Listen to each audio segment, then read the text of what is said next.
Oh, what's up guys, welcome back to the channel. In today's video we have a tool over here and I want to talk to you guys about and show you what I've been using in the garage for the last little bit to get some work done. Now in this briefcase, I say that because this is very fancy.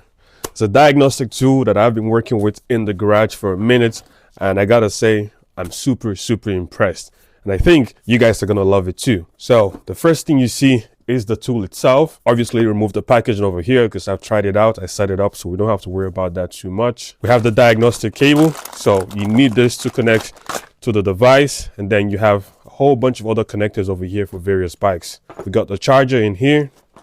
When you lift this up, we have an instruction manual and a wide variety of connectors over here. A lot of different connectors for different bikes out there. So I'm going to quickly show you guys some of the connectors that are over here. You have one for BMW, Polaris, BRP, Ducati, Harley, Benelli, Yamaha, and of course Kawasaki.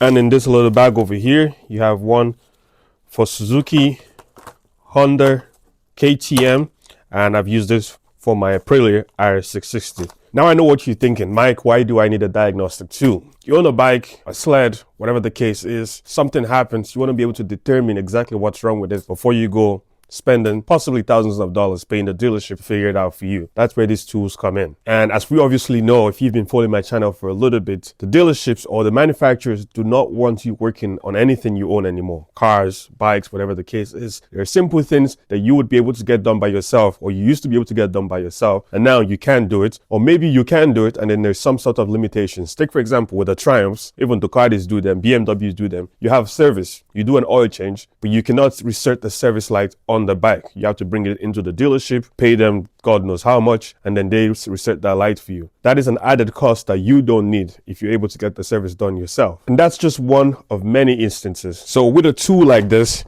you're pretty much able to get that plus many other things done yourself.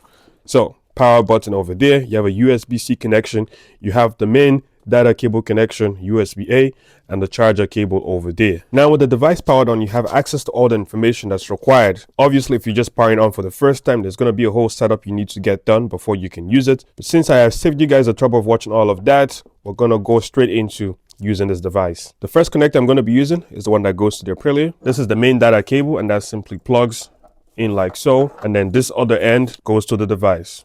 At this point, you're obviously going to bring the diagnostic tool to your bike, and you're going to find the proper connector for your diagnostic port. On the Aprilia RS660, it's very easy. It's right over here. You disconnect it, and then this one goes to that.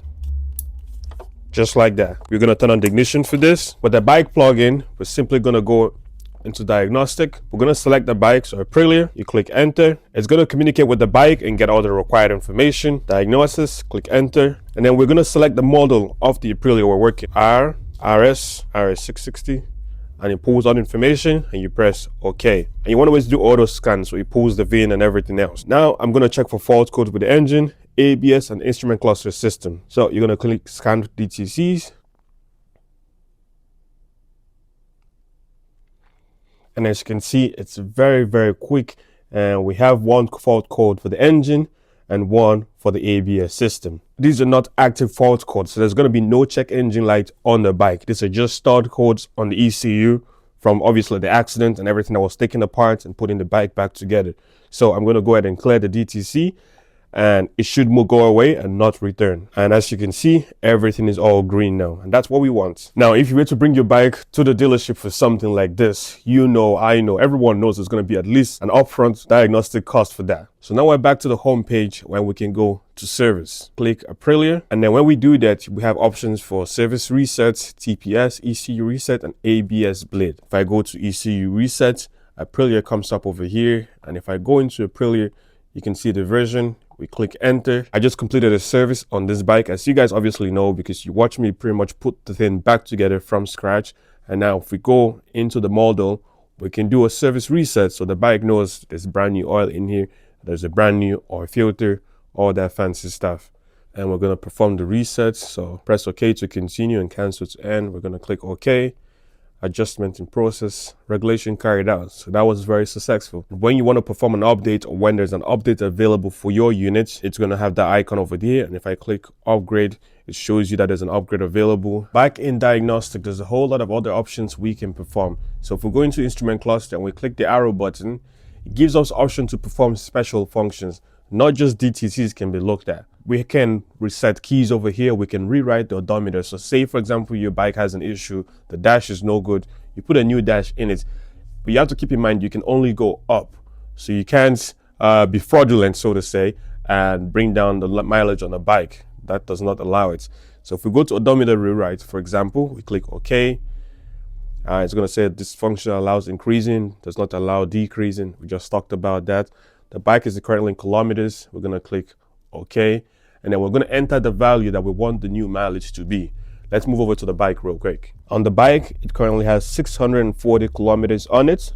So take note of that. And when I go back to the dash, I'm going to enter, say, for example, 645 kilometers. Okay.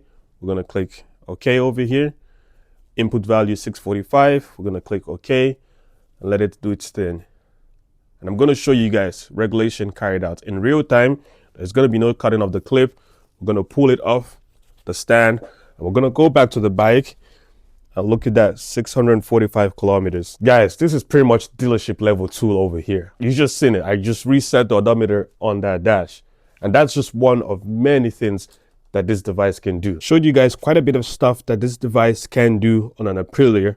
Let's move over to a different manufacturer or a different bike and see what it can do on that bike. I have moved the diagnostic tool to the brand new build bike, a 2024 BMW S1000RR. Well, I have made the connection over here. That's the diagnostic tool and that's the stock connector on the BMW. I'm going to go ahead and turn on the bike. And then when the bike turns on, we're going to give it a minute. And then we're going to go to the diagnostic tool. We're going to go to BMW and then we're going to click enter again for diagnostic. This device is very specific. It gives you an old version or a new one. Since this is the 24, we're going to click that and we're going to auto-identify the VIN and let's do service functions. Let's do something more interesting. So chassis or suspension, and we're going to go to the brakes, so anti-lock braking system. And then I'm going to go to the bleed pressure modulator. So that's the ABS pump. We're going to click that, click OK, and then just click continue. And then let's bleed the rear brake. So we're going to listen for the ABS pump because you should hear it kick on.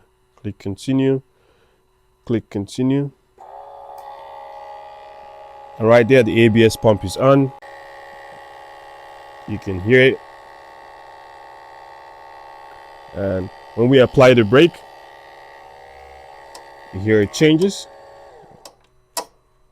Right there. And then when we come back here, it tells you everything's all good. So there is so much stuff you can do with a tool like this one. Now, if you think this device is for you or for someone you know, I have a direct link in the description for you guys to go check it out. I'm going to have a list of all the bikes that it currently supports. There's a lot more coming in the future. These devices are currently being updated. As you obviously seen, I updated mine 2 days ago and I just powered it on and there's another update. So they're always updating the vehicles that they're trying to support with this. And it's only going to get bigger and bigger. I'm going to have a discount code for you guys in the description. If you're looking to purchase this for yourself or someone, it's Christmas. Christmas is coming. There's going to be all sorts of sales. Use that discount code and save some money. Get working on your bike, guys. I hope you've enjoyed this video. If you have any questions, drop it in the comment section. I will do my best to answer it. And if I need to reach out to ANCEL themselves, I will do just that. On that note, thank you for watching. I will see you guys on the next one.